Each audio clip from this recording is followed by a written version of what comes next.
Hey guys, let me turn this down. This is actually my jam right now. It just makes me dance. Have you heard it? JT, chop me up. Listen. Okay, let me turn it back up.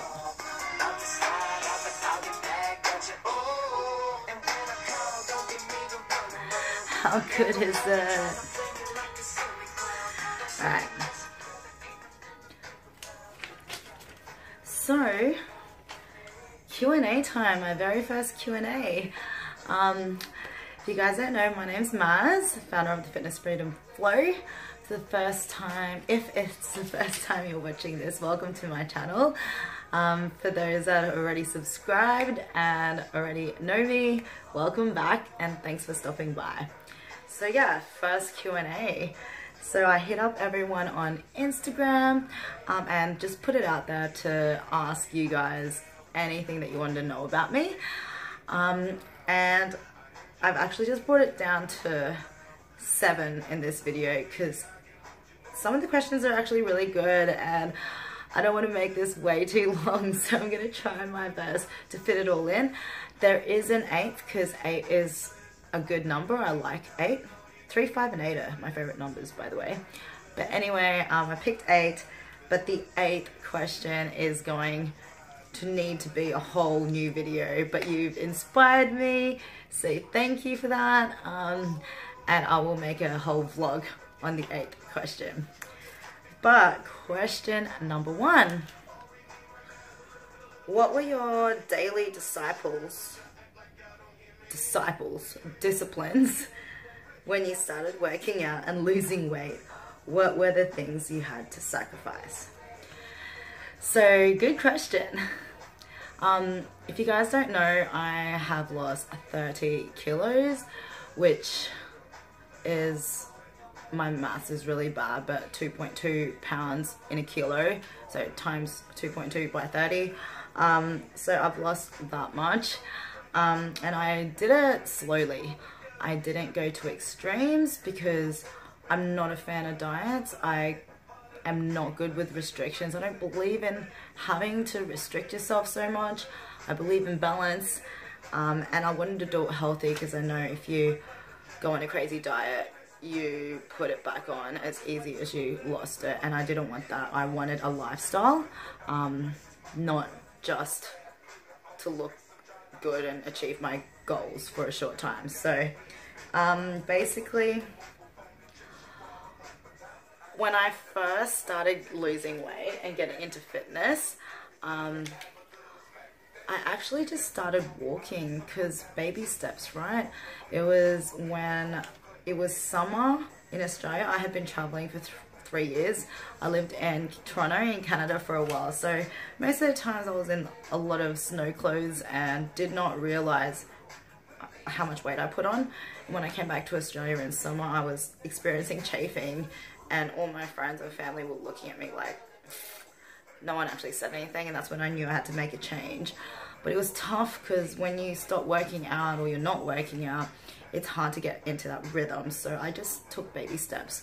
I first started walking, even though the chafe really hurt, but I started walking, and then from walking, I then joined a boot camp. Just because if I went to the gym, I felt like I wasn't motivated enough to hold myself accountable to actually turn up. Fast forward now, I love the gym, but back then I joined a boot camp and paid for it in advance, so that way I knew someone was waiting for me. I'm the kind of person that doesn't like to let people down, so if I was expected to be there, I would turn up, and that's what I did. And the boot camp was really good, and that got me started. From the boot camp, yeah, went into lifting. But basically, the #1 rule I stick by is if it's a day to work out, there's no excuses. Even if you're tired, no excuses. Just get it done. And what were the things I had to sacrifice? So there was a lot of nights when I first did a 12-week challenge, and I am quite a social butterfly. So I hope this music's not too loud. But I'm quite a social butterfly, so I stopped going out so much. I stayed in, I made better choices. I made little switches. I didn't cut out food or types of food entirely at all. But yeah, so made little changes. Like I switched rice, white rice to brown rice. Instead of just normal pasta, I would use pasta that was made from vegetables. I would eat a bit cleaner and not use so much fats and cheeses, like just, you know, things like that. Just made small little changes, nothing hectic, and cut down my portion sizes. Okay, question 2. These questions are so deep. What's something you've changed your mind about in the last 12 months that you once believed was gospel? A, what was it? B, what impact has it had on you as a person? So if you guys have been following my journey, you would know last year I was actually blogging full time, and then like when I first started blogging, I had a full-time job, everything was taking off, it was great, I was so passionate about it. And then when it became my full-time job, instead of following my passions and doing things from the heart, because blogging was my source of income, I started chasing money. I started chasing what was going to pay my way and pay my bills. I would do things based on how much it was paying. I lost complete sight of what I actually started the Fitness Freedom Flow for, and the whole soul and reasoning behind it, the passion, the drive, and everything that inspired and motivated me to even begin it. And I didn't like the person I was becoming. So I was originally going to go travel full time with my blogging, but when you're doing things because you're chasing monetary gain, for me, like, it doesn't really feel good. Before, when I was inspiring people and motivating people and doing things from the soul, it felt amazing. And as law of attraction works, good things were coming to me, opportunities were coming, things were blowing up, and it felt good. You know, follow your bliss, and the universe just opens doors where there were walls. Have you heard that saying? I love it. But yeah, it kind of went the other way for me. And so I had to do a whole 360 and evaluate what was going on. I didn't like how I was feeling, didn't like who I was becoming. And long story short, I am now working, I've decided to stay in Australia, and I'm now working for Australian Institute of Personal Trainers. I have a really nice steady income coming in, and I work with some amazing people, really enjoy it. It's actually like the best job I've ever had working for someone, because I'm so anti working for people, but it's actually really good, really love it. And now that that monetary flow is coming in, I can focus on my blogging and everything else based on passions and not even care if it doesn't make a cent. And I actually prefer it that way because I want to do things from the soul. So yeah, that was a big thing for me, that all last year I was so set on, you know, being a blogger full-time, traveling the world full-time, blah blah blah. And yeah, it took me a kick in the guts to just reevaluate everything. And it's the impact that it made on me made me take a look at myself and who I was becoming, and having to evaluate myself and figure out, is that the person that I want to be? Is this the person that I want to become? So it was a really good, like, self-discovery journey. So deep, I love it. Okay, before I answer this question, just check out Brisbane. Did some fasted cardio before I start my day. So what I do during the day. So that varies. Obviously every day is different. But last year I was blogging full time, so I was mainly just outdoors exploring, working out at the gym or by the pool, on the balcony, on my laptop or my phone, on social media, that was basically my life because that was work. This year, I've actually got myself a full-time job. I'm working for the Australian Institute of Personal Trainers. I am a careers advisor, so if anyone's in Australia and wants a certificate in fitness, or you know, wants to be a PT or a diploma of nutrition or a diploma of sports and rec or anything like that, hit me up because I'm the person to go to. I will hook you up. But if I'm not at work, I am, as you know, exploring, hiking, chasing waterfalls, out with my friends, beach, pool, just living. So I hope that answers the question. Next question. So how do you continue to manage your amazing body journey with such perseverance? You guys know I have been, like, I lost all that weight and that took like years. It wasn't like an overnight thing whatsoever. It was commitment journeys, like commitment to the journey, should I say, slow and steady, quite healthy. I had a balance. I was still traveling, I was still partying, I was still hanging out with friends, I was still eating, didn't give up anything that I loved, and I managed to lose all that weight.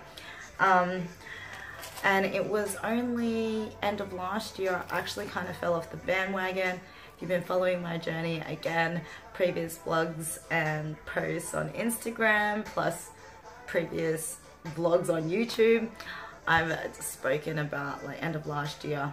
I only touched on it slightly, but suppressed memories came up from my childhood that really threw me around.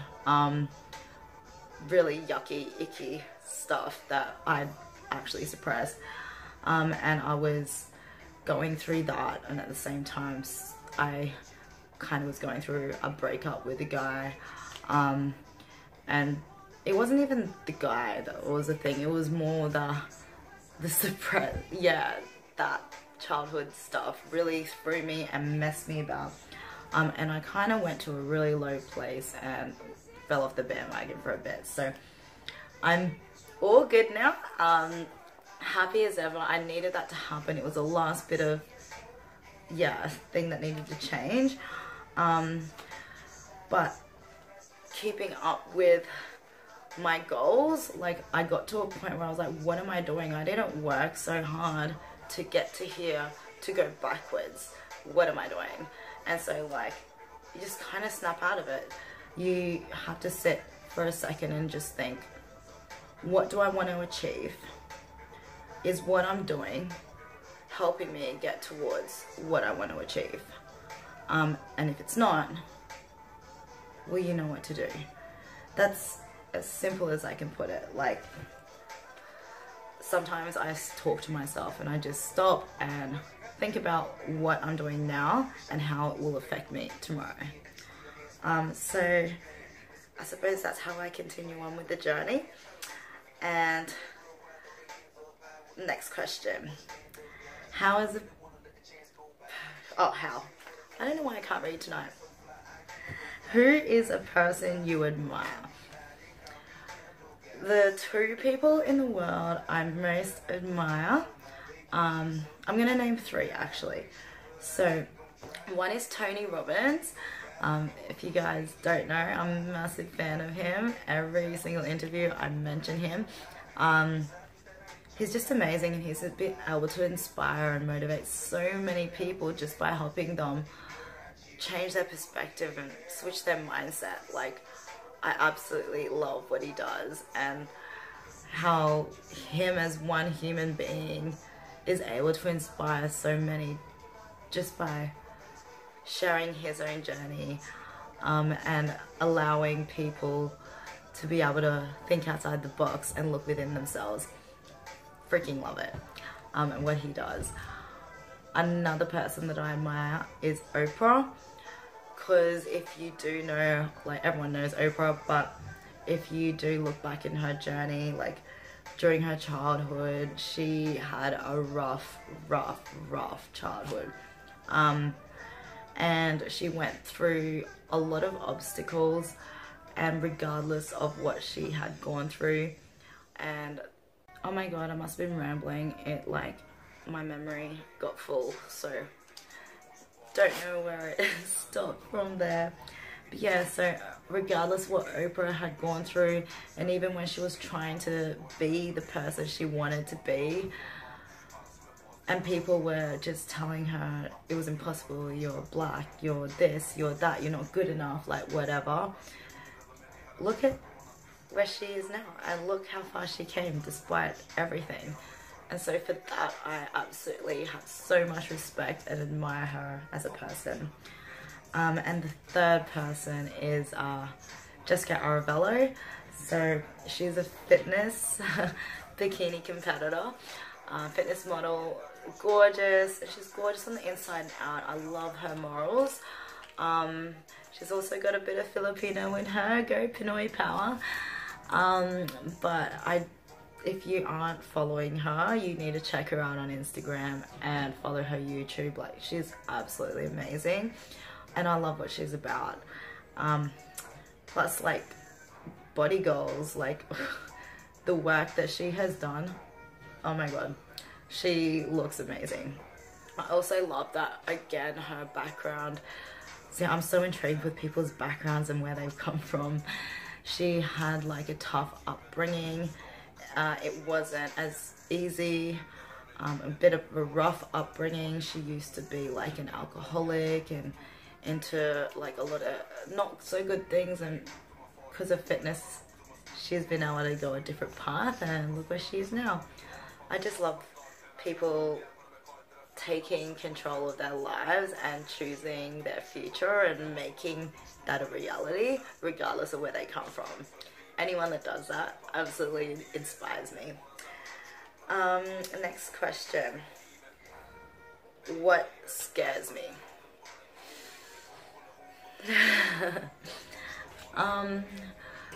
There's a lot of things that scare me. I will need to think about this. I had to really think. I'm not scared of a lot of things, but there's a few things that scares me. So I'll go more superficial. Heights scare me, but I seem to do things like I've bungee jumped and I've like climbed mountains and done all sorts of crazy stuff, and I'm scared, but I push past it regardless. I'm scared of like snakes. I'm scared of like big spiders and all that. Creepy crawlies. So yeah, but if we go deeper, what really scares me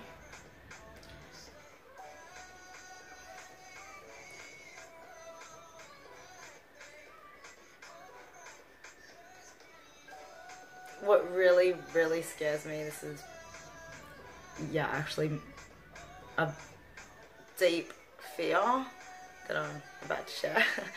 But so yeah, what really scares me is people judging me for my past. I know like my life isn't the worst, like there's so many people out there that have such, like, yeah, but for me, like, my past isn't exactly even close to average. There's a lot of things about me that has happened, that I've also done, that isn't the greatest. I recently just posted a couple of weeks ago a vlog that I was so scared to do, but it's called like No More Secrets, the truth, everything about me, and that was really scary to put out because it's me, it's what I've gone through, it's me being authentic. It was showing the things that I've struggled with, things that have happened to me, things that I've done, and telling the world about it, being open for judgment. And to be honest, I lost some followers from it, and at first that hurt me, but then I realized I don't want those kind of people following me in the first place. The whole reason I started this, the Fitness Freedom Flow, and doing what I do is because I want to be able to share my story, even if I don't directly always talk about it, but just to show people it doesn't matter what kind of hand you were dealt in life. We have a choice and we can always pick our next move. And I wanted to show that. I wanted to prove that. I wanted to be able to help those people that were stuck or are stuck in places that I have been, whether it was drugs, toxic relationships, whatever it may be, abuse, trauma. Yeah, life is what you make it. You can create your future. So that was one of my biggest fears, actually, for people to know. It's not, a lot of my friends didn't even know that. Yeah, so it was kind of scary being out there and vulnerable, but that's what scares me, and I just recently overcame that. I literally just had to delete some stuff because it was completely full. I'm just filming on my phone, so cell phone, mobile, whichever country you're from, you want to call it. But yes, next question, how to keep your fitness goals. My number one tip is you just have to stick with it. So there are days when you really just don't feel like going. Like, seriously, there are some days I just don't feel like it, and I'm feeling lazy, I'm tired, whatever, so many excuses. Oh my gosh, so it's Sunday morning and I'm like honestly procrastinating because it's Sunday morning and I'm feeling a bit lazy, but I need to go get my fasted cardio done, so I'm not going to skip this. I'm going to do this. Just sometimes you just don't feel like it. I'm absolutely stuffed from my workouts yesterday, but I'm just sitting here thinking, if I don't go, how am I going to feel? If I do go, how am I going to feel? And which do I prefer? I know I will feel a lot better if I go. And I really want to bring my best package to stage. So you just got to do it. So I'm going to get my ass up and go get this fasted cardio done. And basically, when I get like that, I stop and think to myself, ask myself a couple of questions. And the questions that I ask myself is, if I don't go, how am I going to feel? If I do go, how am I going to feel? And then I ask the last question. Out of those two feelings, what would I rather feel? Which feeling do I prefer? And I end up going to the gym, and do you know what? No matter how tired, no matter how lazy, no matter how many excuses I had before, I always feel better after. On the 2% chance that I don't go, I don't feel good. I'm sluggish, I'm lethargic, and I just don't feel good. And I've learnt from that, so hence why I just go. I just get it done, and afterwards I'm like, yeah, I'm so pumped. I can't believe I did that. I feel so good. I can't believe I was dreading to do that. It's crazy. So it's just basically mindset, and just whatever you want to become, think it, act it, and think like the person you want to become. So if you want to be fit, you've got to think like a fit person, regardless of where you are right now, because it's mind over matter. And if you guys are like me and know a little bit about law of attraction and believe in it, you've just got to act as if, and it will come. So that's how I keep with my fitness goals. And then the very last question, which I am going to save and do a whole vlog about it, because it's going to make this vlog go forever. But so it says, what are your suggestions on meal preps, cardio type, duration, and how many days? So that's a whole nother topic altogether. So that will be my next vlog, my next fitness vlog. Thank you for the inspiration. So stay tuned for that. But I thank you so much, guys, for participating and asking me questions. If there's anything else you want, don't hesitate to send me a DM on Instagram. Instagram is Lil Miss Maz. Or email me, maz@thefitnessfreedomflow.com, or comment below. However you want to get in touch, I really don't mind. Yes, but thanks so much for watching, guys, and thank you for participating. Have a blessed evening, morning, afternoon, wherever you are, and thanks so much for showing your support. If you haven't already, would really appreciate that big thumbs up if you do like this vlog, and show your support by hitting the subscribe button, because, hang on, I'll put the subscribe button in the corner. So either gonna be here or here. But yeah, hit the subscribe button, and I really would appreciate that, because it really does help my little channel. But yeah, much love.